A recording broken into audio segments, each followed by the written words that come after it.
Hello, my name is Kiara Bess. I am a junior that attends Rockdale Career Academy. RCA is a place where students can go through different careers to see what they want to become later on in life. The career I fell in love with was technical directing. Technical directors switch cameras to show you the better shot you see on television. I attended basketball games at Georgia State University to work with a technical director for ESPN. Hello, I'm Patrick Glory. I'm a freelance producer, director, and production video guy, I guess you could call it. Kind of a jack of all trades. I want to talk to you a little bit about today about what I do and kind of how I got into doing it. So we'll start off first with why I chose to be a technical director. I didn't really choose to be a technical director, more so it kind of just happened, really. I started out as a radio broadcaster. I wanted to be in sports production on the radio side and ended up kind of seeing where the market was going. Radio was more of a dying breed. And then video was starting to pick up, specifically web video. Things like ESPN3, Campus Insiders, or Fox Sports Go are some of the ones now. YouTube Live, Facebook Live are some of the things that we associate now. But back then it was really only ESPN3 that was doing it. And I said, I think there's going to be a lot more opportunity to be able to do stuff in the video field. So I started concentrating more on video. I bought a lot of my own equipment, kind of self-taught myself. Started off doing 2 and 3 camera broadcasts. And then the time came that I took my real first paid production job. It was with the Birmingham Barons, a minor league baseball team, a AA team out of Birmingham. I should mention with my freelance work, I do most of my freelance work between west to Birmingham and east to Atlanta. That's really about an hour and a half drive to Birmingham and an hour drive for me to Atlanta because I do live on the Georgia-Alabama line.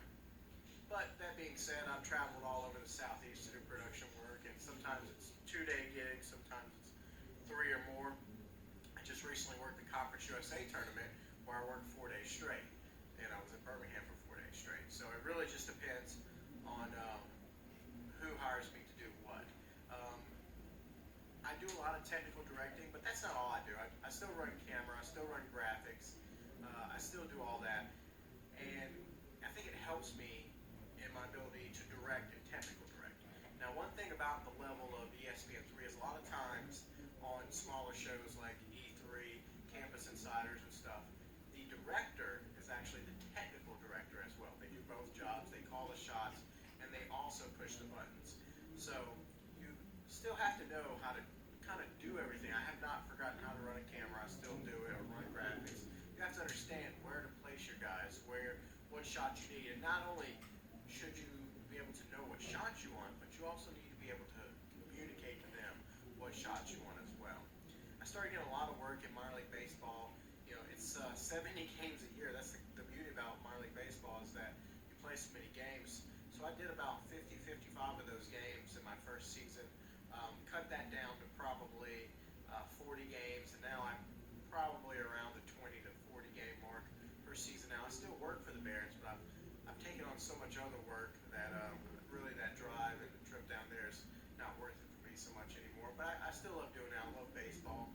Currently, we just started doing baseball at Georgia State. One of the reasons I came to so many Barons games. And Georgia State was an interesting thing. It was my first technical director job. I had produced an event for Sanford out in Birmingham. I spent the season as a football producer. First year on ESPN3 there.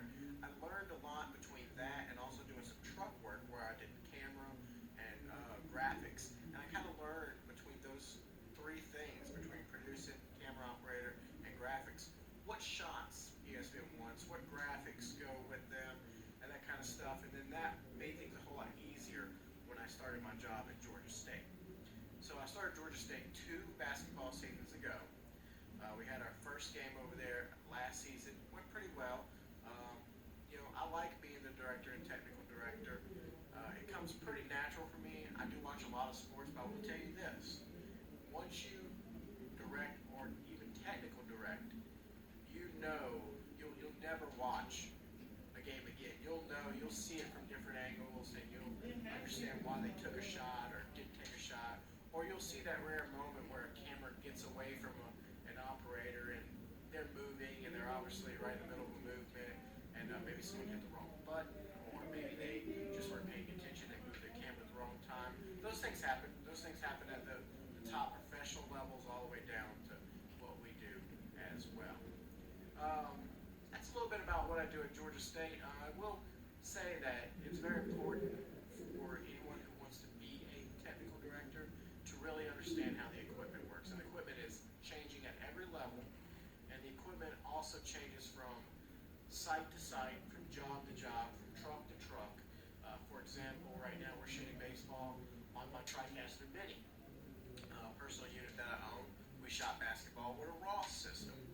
Just here at Conference USA, we used a Ross system, but it was an expanded Ross system that we used to shoot. And then at other levels in bigger trucks, they have other switching systems as well. With the bearings, we use a computer-based system, which is called Black Magic, and that system's a pretty common one as well, although it's on the lower end. So I would say it's very, very important to learn the equipment because it doesn't all work the same. Believe it or not, on every system, one is not always going to be camera one, two is not always going to be camera two. Replays are going to be XYZ or red and blue or gold or some other color, or you really just got to learn when you go in a truck how they do things, or when you go to a control room, everything's going to be a little bit different. So that'd be my one suggestion out there. If you want to be a technical director, you really got to learn how a truck, a control room, everything operates. I want to tell you a little bit about Kiera and how well she's been doing. She's been working with me at Georgia State. She's been observing, and she's been doing very well. I trust her enough to let her actually do a little bit of the technical directing. I started off just doing the camera shots, the 4 camera shots, and I would still do the replay wipes and that kind of stuff. And then I was able to show her some harder things, some macros, how things work together, how you have like a wipe coming in and a score button coming in, and how you do all that. But all those things have to be personally built. Me and the producer sat down and we helped to build that kind of stuff, and we have to change it every year when they send a new graphics package. You have to align everything up. So a lot of time went into it to learn it, and I'm glad that she's taken up the responsibility and to take it real serious, and she understands how the program operates. So I'm really glad that she came on and shadowed this season and spent a couple hours per game with us up in the control room. My suggestion for her and for everyone else is to learn all the equipment, learn all the positions. So whether you're a technical director, whether you're a graphics operator, whether you're the producer or the director, it's really good for everyone to kind of know what each other person does, at least a little bit, because everyone's going to make errors from time to time, and nobody likes a director that just starts yelling and cursing, but they are out there. It's at the college, even at the college level, there's a lot of guys out there that will yell and scream at you if you push the wrong button or you get the wrong shot.